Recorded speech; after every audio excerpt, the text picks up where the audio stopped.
glad to be here. Let's talk about country music. The country music story started a long time ago, but for me, it started in 1940. There are many stories of country music, but this is a personal glimpse into the past, moving on into the present, as I have heard, seen, and loved country music for these many years. It's been a great thrill to me over the years to watch country music grow. It's impossible for me to mention all of the people I have known who have been connected with the growth of the Opry and country music, but I'll bring in a few. I love to think of that first night in 1940 when I made my very first appearance on the WSM Grand Ole Opry. I was taken in hand that night by a very kind gentleman, George D. Hayes, who was in charge at that time. He and the Opry librarian, Vito Pelletieri, and the WSM manager, Harry Stone, ran things then. Judge Hayes, the originator of the Opry, known on the air as the solemn old judge, was kind to me, a timid amateur, that night. "Just love 'em, Minnie, and they'll love you right back," he said to me, to calm my first time on microphone jitters. Oh, how well do I remember one of the first stories I told that night. I was lucky enough to keep an old record of that first show. Listen. Yes, proud to be here.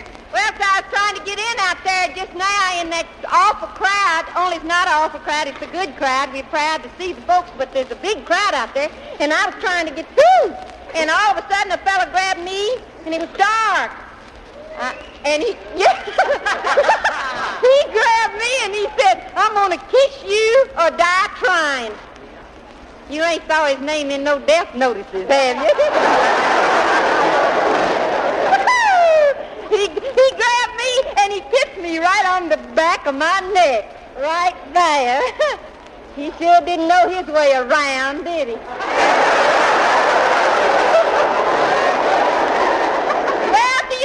Careful of these here fellers. Now, I know. You do. Well, you have to be awful careful of these fellers that takes you out and buys you a big dinner. Them's the ones you got to be careful of. Woo-wee. Uncle Nabob said it's the same with the automobile. He says the feller don't fill a car up with gas unless he expects to get someplace. But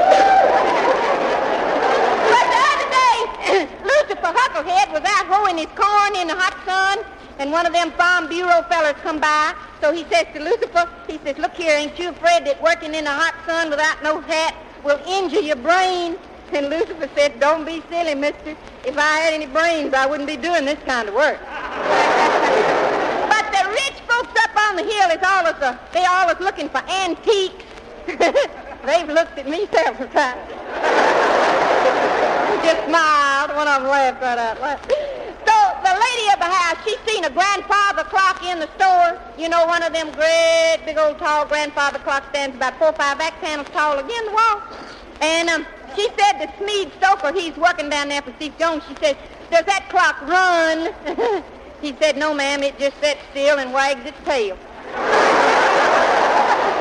Ain't no flies on Smead. Well, see you later. You know what?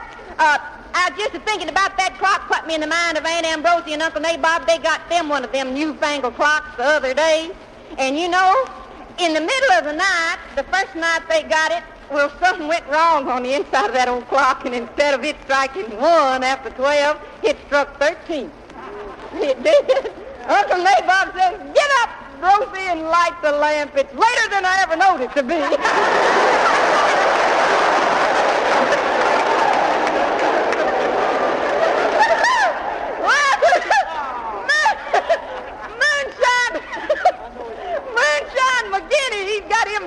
A new dog. I wish y'all could see that little old dog. He's about a dog and a half long and a half a dog high. And he's done learned that little dog to go around and stick stoppers in the bottle. Moonshine has, in his moonshine bottle. He says he's a kind of a Cocker Spaniel. Well, you know, all this talk about the campaign puts me in the mind of the time Uncle Nabob was running for constable up there at Grinders Switch, where I come from. And him and Lem Perkins ain't never been good friends. They've been bitter enemies ever since I can remember. So Lem was going around talking about Uncle Nabob. Uncle Nabob went up to him and says, Lem, I know we ain't never been good friends. I know that. I'm telling this for the benefit of the governor of Florida. He's sitting here in front of me right here, bless his heart. He says, I know we ain't never been good friends, but says, please, vote for me. I need your vote. Lem says, I wouldn't vote for you if you was St. Peter himself. He says, listen, if I was St. Peter, you couldn't vote for me. You wouldn't be in my district.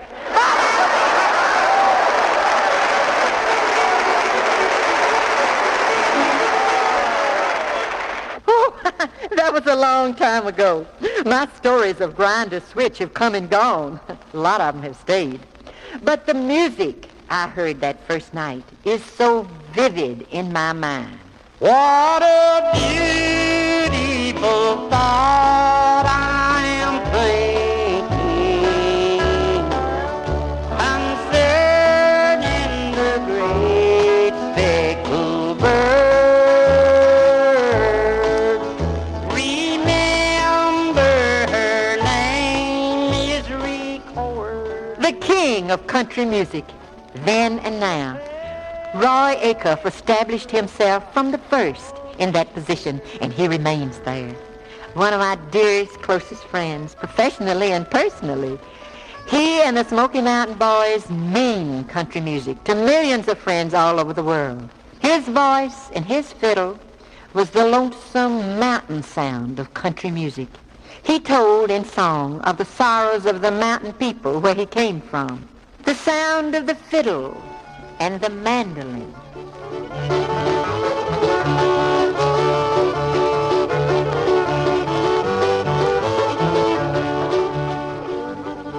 This was a sound I remember from that first night in 1940.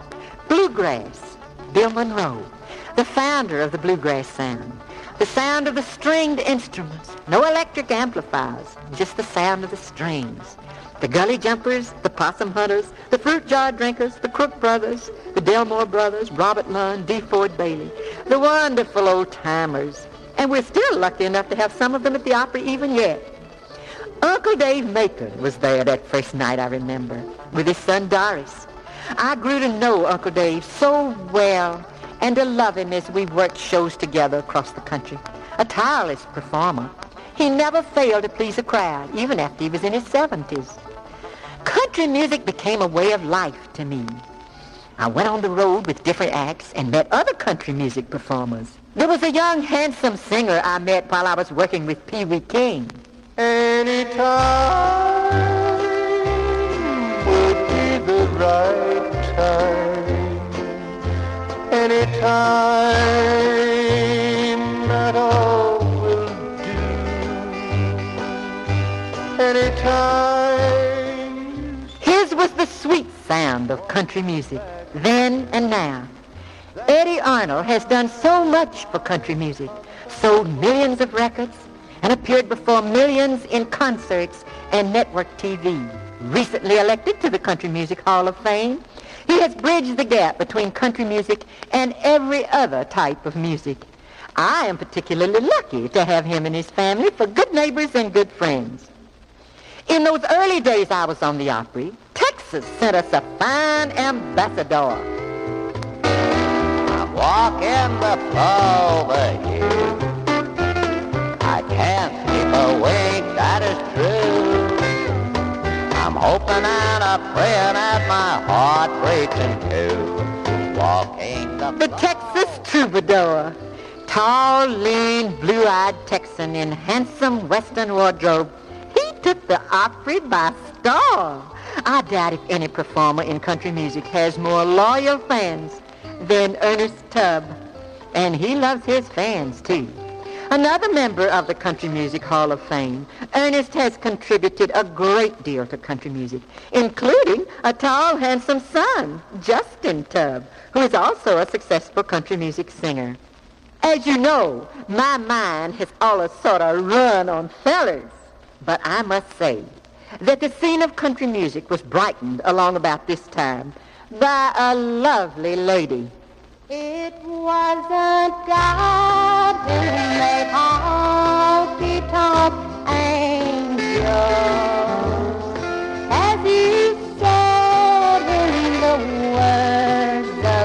her song too many times. I'll never forget the first time I saw Miss Kitty Wells. I saw her recently, and I was struck by the fact that she looks almost the same as she did when I first saw her. A young-looking, pretty, attractive lady in every sense of the word.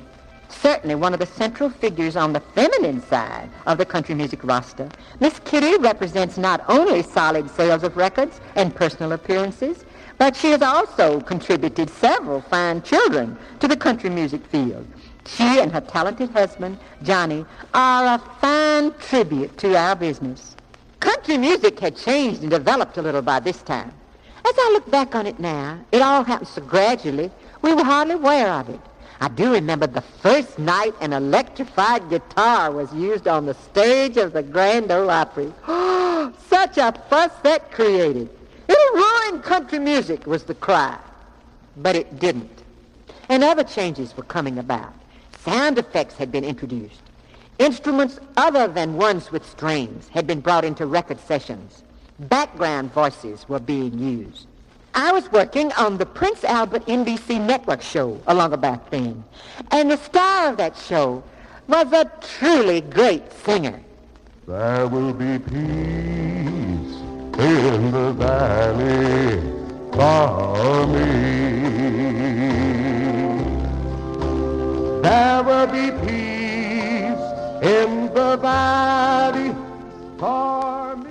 Gospel, ballad, blues, novelty song, name it. This feller can sing it. The old red on the head, Red Foley, is one of the greats in country music. He and Rod Brassfield, now there was a funny man. I loved Rod. We worked together so many years on that network show, the three of us, Red Foley, Rod Brassfield, and me, Minnie Pearl. Here's an excerpt from one of those happy nights.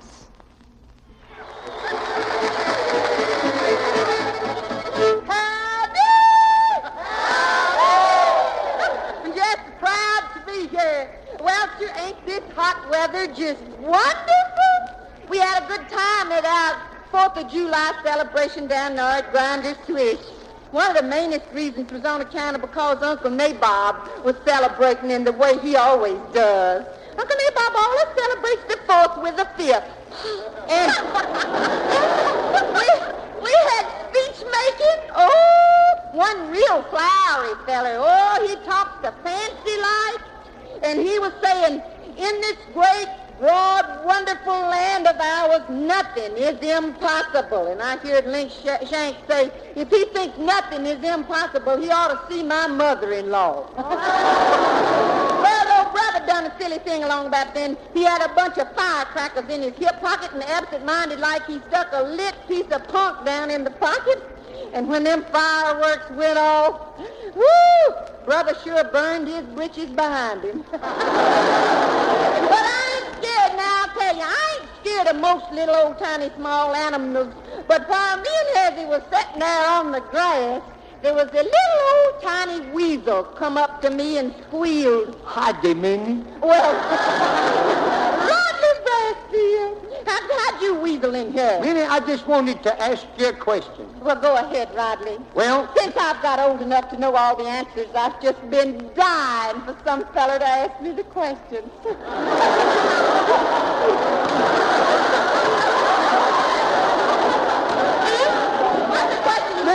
this question concerns my gal, Susie. Oh. Yeah, it concerns my gal. She went out and bought herself a pair of slacks. Well, now, Rodley, ain't Susie kind of, sort of big to be wearing slacks? Yeah, that's what I'm coming to. When she went out and got them slacks and she put them on and showed them to me, and she says to me, I bought these slacks last winter when they was cheap. Yeah? She says, don't you think I had good foresight? Yeah. I says, maybe you had good foresight, but by Ned, you wouldn't have bought them if you'd had any hindsight. Well,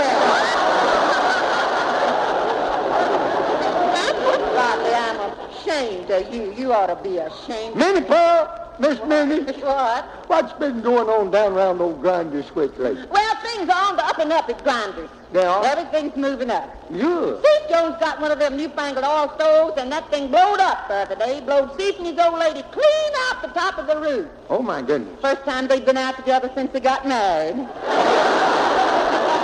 You see, he ain't like Lem Perkins. Lem takes his wife with him everywhere he goes. He do? Oh, it's so beautiful. Liam do? Yes, takes his wife with him everywhere he goes. He do? I said to him the other day, I said, Lem, it's the thought of you. Yeah. Taking your wife with you. Well, why do he take her everywhere he goes? Well, he said she's so ugly, I'd rather take her with me than to kiss her goodbye. I wish you could saw Brother what a good time he had on the 4th of July. Brother. Yes. He had a good time. Oh, wonderful time. You know them rich folks up there, back up there on the hill, Yeah. they've got a brand new swimming pool. Oh, Slim Hooten. Yeah, they got a brand new swimming pool. Yeah, I seen them when they built it. All day, the 4th of July, Brother was jumping in and out. In and out of the pool. Yeah. Just having the fire. Yeah. Because he's going to have more fun next week when they put the water in it. No wonder he's got a lump on his head. Well, I'll tell you now, we were glad to see him be so feisty and have so much fun because he's been sick. But, Yes, he fell off and got the thing. We had to starch his underwear to hold him up. poor little old brother. And we went over there and got him some medicine. Yeah. And now he's been keeping us awake. What'd you at get? night. Yeah? Well, there you see, a couple of nights ago, he was running up and down the hall all night long. Running up and down the hall. And the all next night, running up and down the hall. Next all night, running up and down the The hall. next night, he was skipping up and down the hall. Skipping Kept us awake all night. Well, how come? Well, you see, it was on account of because the medicine had on the front of it, it said, take you 2 nights a running and skip a night.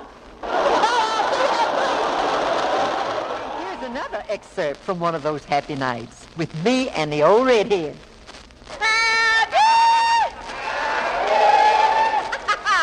And yes, so proud to be here. Woo! It sure is hot tonight, ain't it? I know Rodley Bransfield said that too, but tonight it's hot enough for both of us. I'll tell you. One thing about me, though, is no matter what I wear, I always seem to look cool. I know that for a fact because when I was coming in up the steps to the auditorium just now, there was a couple of fellers standing outside, and one of them said, "Hey, that's Minnie Pearl," and the other one said, "Is that Minnie Pearl? She don't look so hot." But I found out one thing, the cooler a girl dresses, the quicker the fellers warm up to her. Oh, look, I agree with you about summer clothes. When summer comes, you should wear summer clothes. That's just the trouble with summer clothes, though, Red.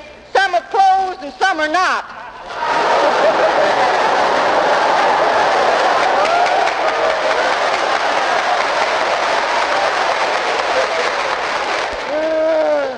Okay, but just remember, Minnie, the gal that wears the halter takes the bridal trip to the altar. Why, Red Foley, I Yes, feel sir. And another thing, Minnie, that shade of lipstick you're wearing, that's a little too bright. Oh, Red, I ain't got on no lipstick, but I've been thinking about wearing some real much here recently. Yes, sir. When a feller's aiming to kiss me, I ought to have something he can see to aim at. But now we've got a brand new fire engine that we just, we celebrated yesterday by having that there fire engine brought. It is brung out where everybody could see it. Oh, it is so pretty and bright and shining red, and it had a sign on the fire engine said, "May this fire engine be like all the old maids at Grinders Switch, always ready and never sent for."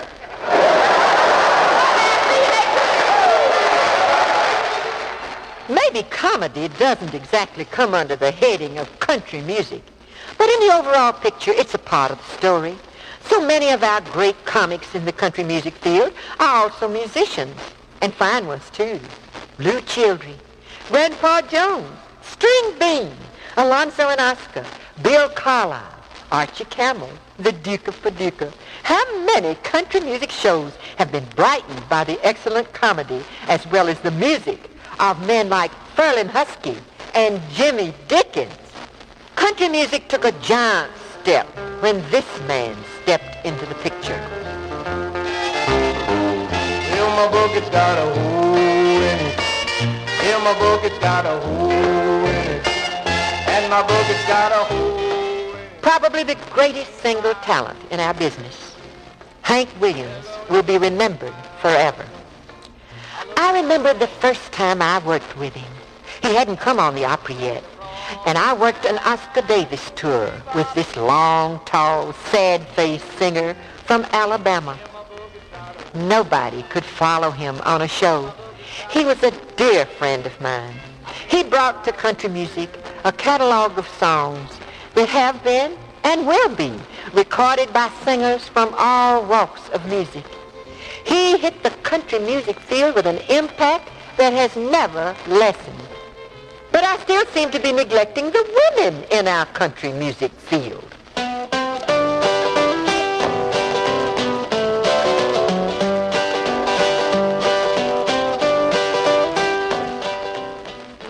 The Carter family has been a great name in country music for many years. Mother Maybelle and her daughters, Anita, Helen, and June, have not only kept a great tradition alive, but have improved the musical image into the present.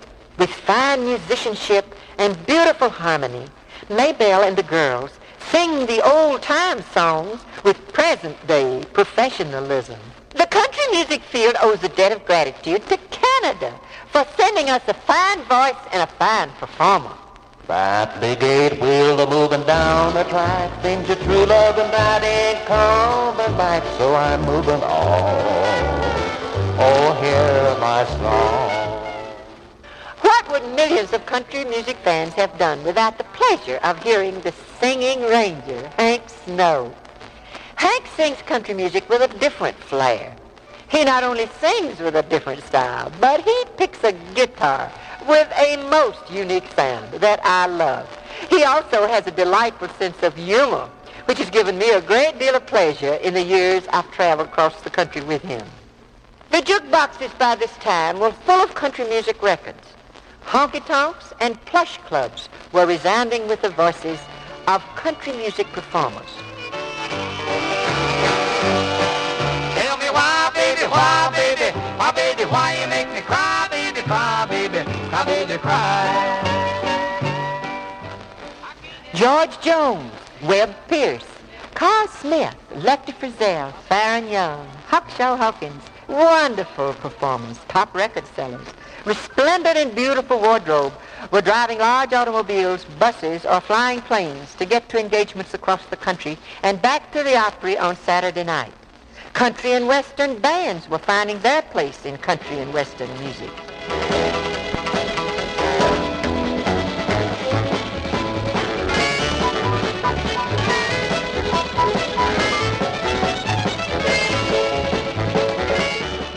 Bands and band leaders like Leon McAuliffe and the Cimarron Boys, Pee Wee King and Red Stewart and the Golden West Cowboys, Hank Thompson and the Brazos Valley Boys, Bob Wills and the Texas Playboys, Ray Price and the Cherokee Cowboys were selling records and packing dance halls across the country.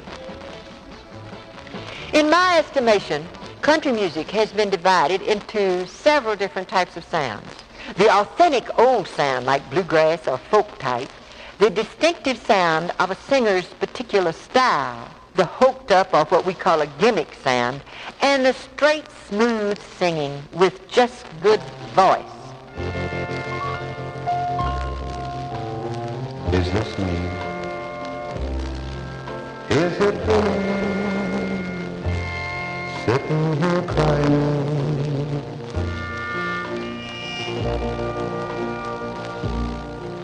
Well, it shouldn't be. Gentleman Jim Reeves certainly had the voice of that latter category. He was a dignified, dedicated singer who added stature to our country music business. But back to the ladies. It's been real interesting to me over this long period of years to watch the girl singers come to the front and stay there. Way back when I first came to the Opry, we didn't have many girl singers. But this form of country music was never more popular than now. Here I am in your arms again. I should start running before you break my...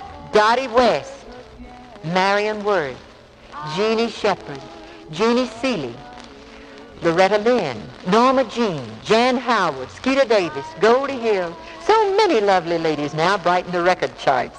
Patsy Cline was always one of my favorites. She came on with such authority and force, plus wonderful feeling and heart. The strange thing about country music is the way sounds come back in popularity, like bluegrass. Maybe it never went away.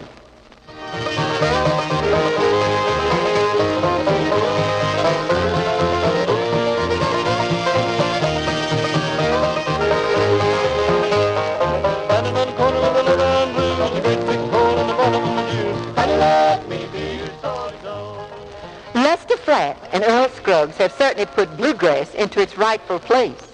Carnegie Hall, college auditoriums, music festivals, every place where true Americana is honored. Earl Scruggs, by the way, is recognized as one of the country's foremost authorities on the banjo. And speaking of coming back in popularity, remember this.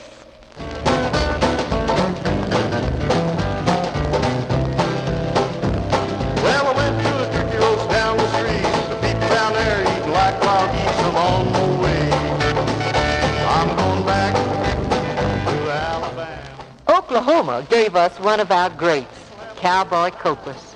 How well we all remember the big guy with the big laugh, with the big white hat, and the big love for everybody. Another one of my very favorite fellas is a long, tall drink of water from West Plains, Missouri. With a satisfied mind. Porter Wagner's dreams first came true when he joined Ozark Jubilee in Springfield, Missouri. We were lucky enough later to get him here at the Opry. With his honest style of delivering a country song, he reminds me of Roy Acuff, real true country singing. The Opry and the country music scene have become more interesting and exciting to the young feminine fans by the addition of handsome singers like Candy kisses wrapped in paper mean more to you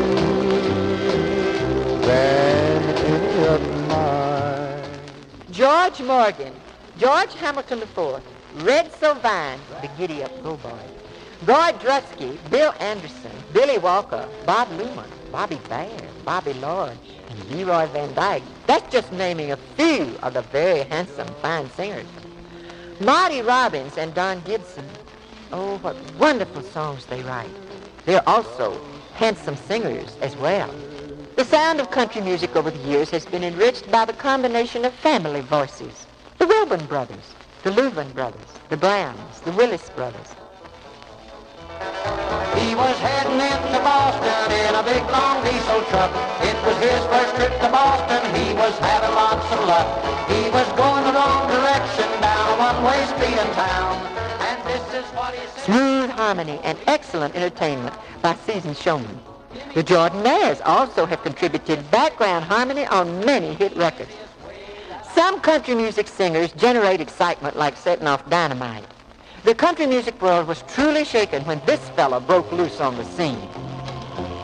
I hear the train a-comin', it's rolling around the bend, and I ain't seen the sunshine since I don't know when. I'm stuck in... Handsome, brooding, moody, exciting Johnny Cash. Packed auditoriums and million record sales attest to this man's shattering impact on country music. Another million seller came on the scene in recent years and set up blockbuster reverberations also. If there are sweethearts in heaven, then I want you for mine. If I should go first... Buck Owens has country music on his heart and mind. He not only is a fabulous record seller, but a solid representative and salesman of country music wherever he goes.